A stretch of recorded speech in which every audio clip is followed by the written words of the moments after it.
a pessoa não acredita na vida após a morte. Só que vai acontecer em muitos casos da pessoa que está com uma doença terminal, ela desencarna inconsciente. Ou se ela tem dor, ela é medicada, tal. Mas tem muitas que estão conscientes.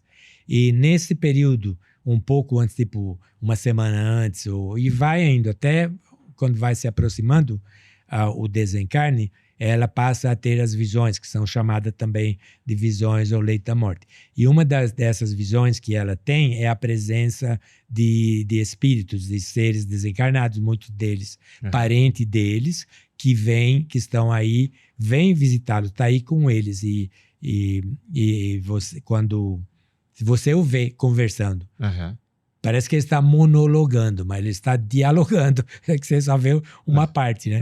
Aí você pergunta com quem ele está conversando, então ele fala, eu estou conversando com meu pai, com minha mãe, com meu amigo fulano, que dá o nome dele lá, mas que já morreram.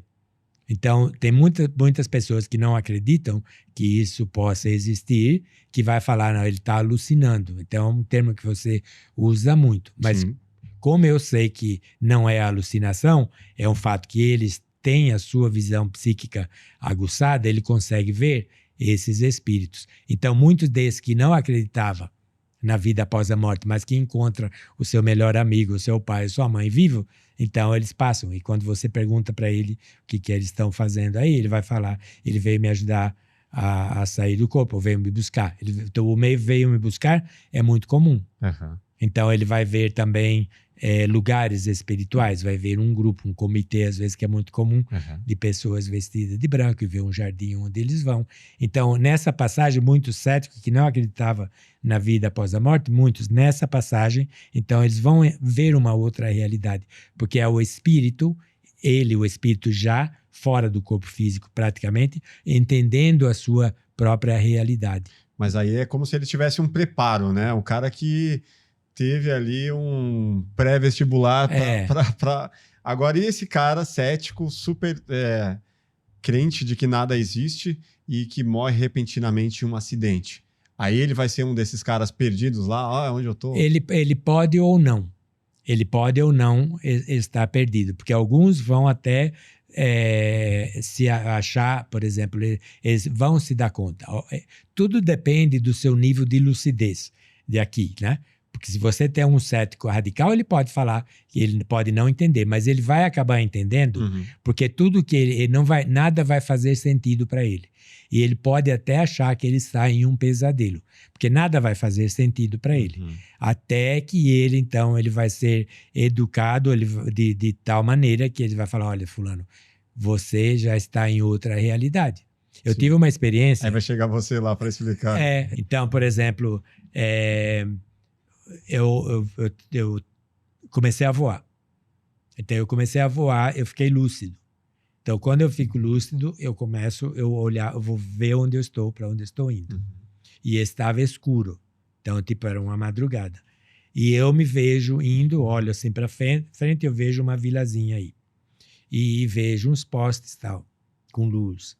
Aí eu vou indo e vejo que eu vou descendo. E eu aterriço ao lado de 4 ou 5 pessoas. São seres humanos, com roupa normal.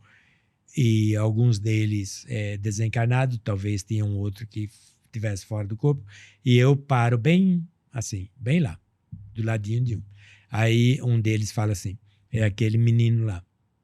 Aí eu olhei para o menino, olhei para lá e tinha tipo uma calçada e tinha um jovem e ele tinha uma faixa branca enrolada na cabeça. Aí ele falou, ele teve uma cirurgia ontem e não resistiu.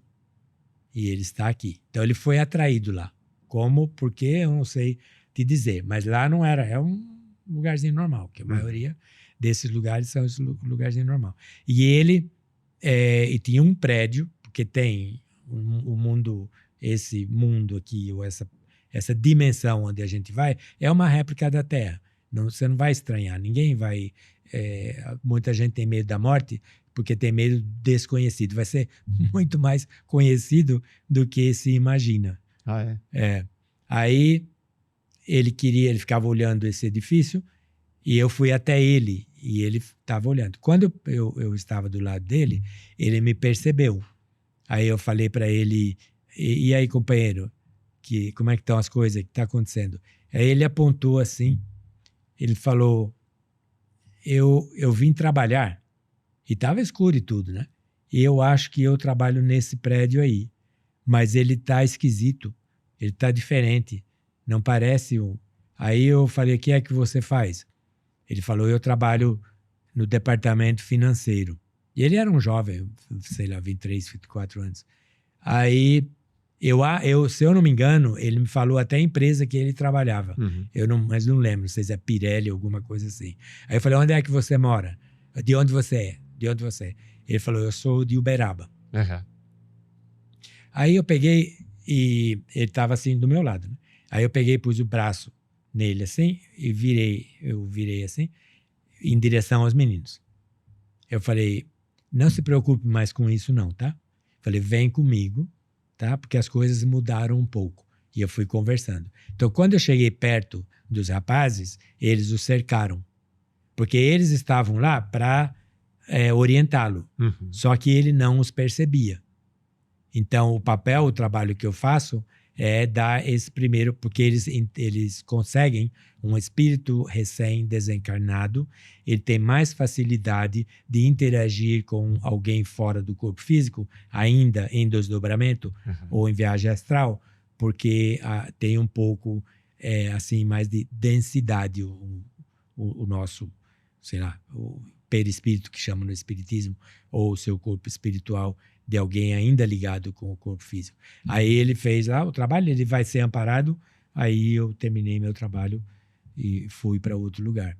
Então eles vão ser orientados. Tem como muitos deles é como se estivesse saindo de um sono profundo, aquele que você acorda e você não sabe bem onde você está, você precisa de um tempinho para se situar, mais ou menos assim. Voltando a essa questão de ceticismo ou de entender essa questão da espiritualidade, do espiritismo, é importante a gente ter minimamente essa noção para que quando a gente perder alguém próximo, a gente não entrar naquela de nossa, não deveria ter ido, nossa, vou sofrer muito porque ele precisava estar aqui comigo, e isso acabar sendo um grande problema, tanto para quem vai quanto para a pessoa que fica. Você acha que ter conhecimento sobre isso faz uma grande diferença no luto? Faz uma imensa diferença. Inclusive, eu estudo um pouco também esse processo de luto e perda, né? E as pessoas que acreditam na imortalidade, eles têm mais facilidade de passar pelo processo de luto e perda. De deixar, né? De deixar, A dor, por exemplo, a dor da ausência física de alguém, ela existe, mesmo que você acredite na vida após a morte, né? Mas tem mais facilidade aqueles que